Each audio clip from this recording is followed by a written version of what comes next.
You have a situation where rain-fed agriculture was the main approach to food production, where we would get rain between every 3 to 5 days. And now it went from 7 to 10 days, and now it may be as far as 12 to 15 to 20 days. And this is forcing our farmers to adapt at a rate that they are not accustomed to.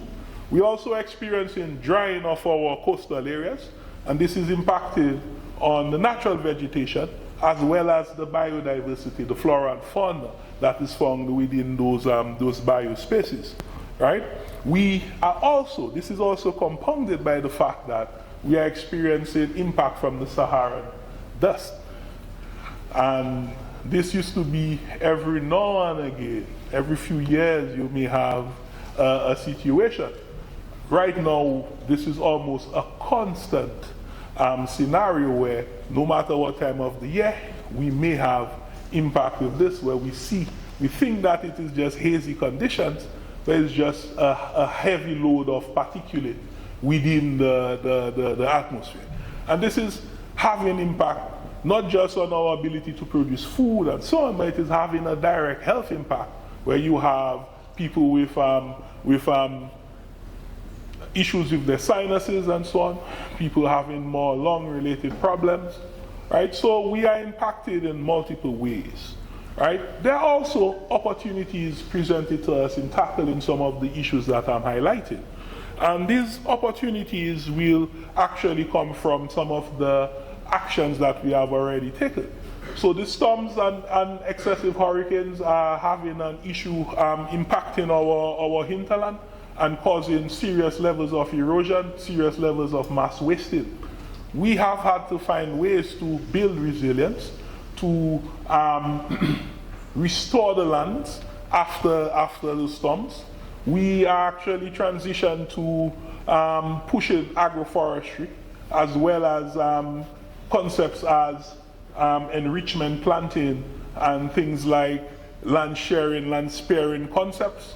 We have had to work closer with our farmers to make them understand what are the systems that are actually out of whack now and how can we work with it, right? So we are introducing new cropping systems, agro-silvopastoral systems, different forms of it, where we can still grow our staple crops, but we can introduce new species that are more drought tolerant, new and utilize native species that are fruit bearing, that will also impact on our commitments towards the biodiversity and protecting our biodiversity, indigenous biodiversity, and giving them spaces to actually exist. We believe that this type of hybrid systems can actually allow us to meet our commitments under the Three Sisters, the Convention for Biodiversity, the Convention for Climate Change, as well as the Convention for Land for Desertification. As we are small land masses, and by, you could say, merging our efforts, we are more likely to get a positive outcome, right? We welcome the investments being made at the moment with the technological packages, as well as the capacity development that is on offer. And we know that in order for you to tackle a problem, you have to fully understand the full scope of the issues. But it is also important to have a robust monitoring and evaluating program, as, guess what? If we do not have those data sets that the new generation can actually rely on to see what are the trends and so on, then even the interventions we are doing now may not necessarily make sense as people retire, people move on, right? What are the things? And we also have to ensure that we share on the lesson learned, because some of the interventions happening in other territories, other regions of the earth, could actually benefit us.